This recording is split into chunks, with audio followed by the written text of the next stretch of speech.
여러분 안녕하십니까, 진성호입니다. 대통령 선거가 이제 꼭 4달 남았습니다.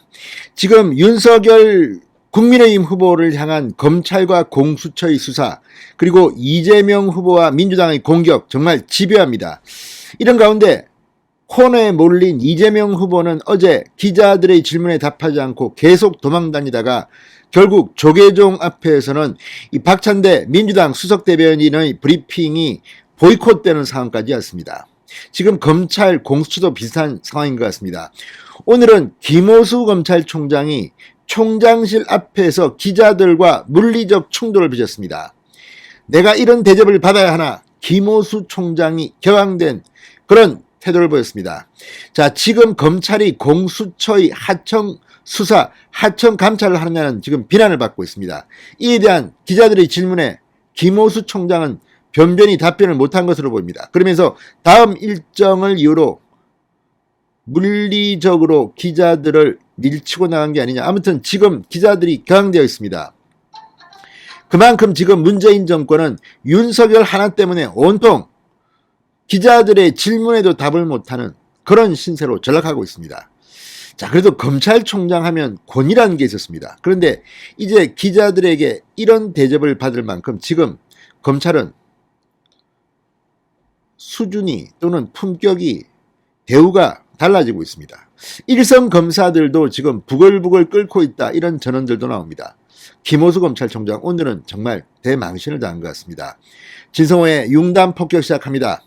김호수 검찰총장을 융단 폭격합니다. 방송에 앞서 아직 진성호 방송의 구독자가 아니신 분은 붉은색 구독 버튼 눌러주십시오. 더 좋은 방송으로 보답하겠습니다. 오늘 상당히 놀라운 일이 벌어졌습니다.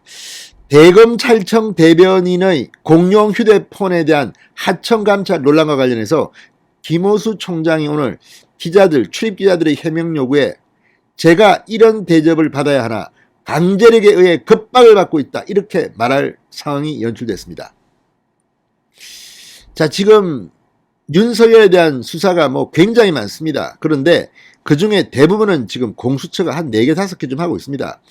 서울중앙지검이 하고 있는 것도 있습니다. 그러나 이 중앙지검은 이런 공수처의 수사가 지지부진하자 돕기 위해서 이 윤석열 총장의 대변인들, 그러니까 대검찰청 전임 대변인들이 쓰던 공용폰을 이 법적 절차도 없이 이 포렌식 했다는 비판을 받고 있습니다. 의혹을 받고 있습니다.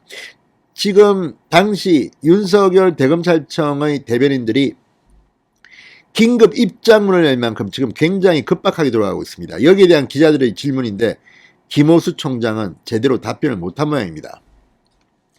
자, 오늘 오후 3시 30분쯤 김호수 총장은 서울 서초동 대검청사 8층 검찰총장실 문 앞에서 출입기자단 10명과 10여 명과 대치했다고 합니다. 당시 대검감찰부 고발사주 의혹 등 윤석열 전 총장을 둘러싼 의혹을 들여다보기 위해 당시 대검찰청 대변인들이 사용했던 공용 휴대폰을 이미 제출 형식으로 포렌식한 뒤 그 자료를 고위공수처, 그러니까 공수처에 넘긴 것으로 전해졌습니다. 이 형식은 압수수색이었습니다. 대검찰청을 공수처가 압수수색한 겁니다. 그날이 마침 윤석열이 국민의힘 공식 대통령 후보로 선출된 날이었습니다. 5일이었습니다. 김호수 총장도 사전에 대검감찰부로부터 진상조사 및 압수수색의 필요성에 대해서 보고받은 것으로 알려져 지금 논란이 되고 있습니다.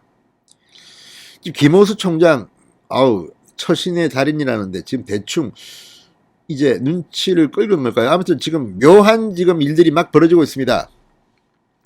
조선일보는 이를 두고 대검감찰부가 언론의 취재 과정도 들여다봤다는 검열 논란이 벌어졌다고 했습니다. 지금 언론 사찰로 이 문제는 비화되고 있습니다.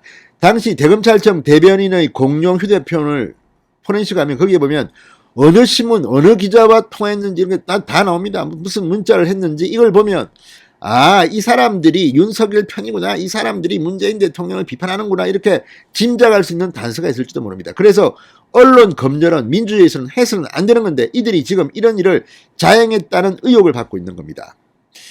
정말 이건 누가 봐도 법조계에서는 지금 비난이 폭주하고 있습니다. 이런 식으로 옛날 윤석열 총장 대변인들의 휴대폰을 들여다보고 언론 사찰까지 하려고 하느냐, 이런 의혹들이 지금 막 제기되고 있습니다. 여기에 대한 질문을 김호수 총장은 제대로 못한 게 아닌가 싶습니다. 자, 법조 기자단에 속한 다수 언론사 기자들은 어제 언론 자유가 심각하게 침해됐다는 비판적 입장을 전하면서 김 총장, 한동수 감찰부장 등의 구두 설명을 요청했습니다. 그러나 대검은 오늘 오후까지도 관련 입장을 내놓지 않고 김 총장은 별다른 설명도 없이 충북 진천 법무연수원 교육 일정에 참석할 계획이었습니다. 이에 법조 기자단 소속 기자 10여 명은 검찰총장실 앞으로 달려가서 김호수 총장을 만나 설명을 요구했습니다. 그러나 김 총장이 교육 일정에 참여한다면서 기자들을 밀치는 과정에서 물리적 충돌이 발생하기도 했다고 조선일보는 보도했습니다. 저는 현장에 있지 않았지만 이 정도 사태가 발생했으면 상당히 심각한 것으로 보입니다. 10여 명이 총장실 앞에서 대치하고 밀치고 물리적 충돌이 일어나고, 김호수 총장은 이 사안은 감찰이 진행 중인 것이다. 감찰 중인 사안은 착수와 결과만 보고받는다. 물론 중간에 통보하는 경우는 있다고도 했습니다. 기자단 측은 김호수 총장에게 한동수 부장과 김덕권 감찰 3과장에게 구두 설명을 하도록 지시를 해달라고 요청했습니다. 그러나 김 총장은 감찰부가 이미 입장을 냈다. 감찰부장 등의 구두 설명을 지시할 사항이 아니다. 감찰부장 본인이 결정해 대변인을 통해야 한다. 이렇게 말했습니다. 자, 김 총장은 교육 일정에 빨리 가야 된다면서 이를 막는 기자단이 공무방해를 하고 있다고 주장했습니다. 진천에가 검사장 교육을 할 수 있도록 도와달라. 제가 이런 대접을 받아야 하나. 대한민국은 법치국가다. 이런 식으로 강제력에 의해 겁박을 받는다. 계속 방해할 것이냐. 대검 직원들과 함께 8층 엘리베이터로 갔다고 합니다. 그런데 대한민국은 법치국가라고 하면서 김호수 총장은 지금 법을 지키고 있습니까? 대검 감찰부는 법을 지키고 있습니까? 대검 전임 대변인들이 쓰던 그 공용폰을 그렇게 입회도 시키지 않고 마구 포렌식 하는 게 법에 맞는 겁니까? 아무튼 김호수 총장이 법을 운이할 자격이 있는지 묻고 싶습니다. 아무튼 문재인 대통령 점점 더 구렁텅이로 빠져드는 것 같습니다. 신성호의 융단 폭격이었습니다. 여러분 감사합니다.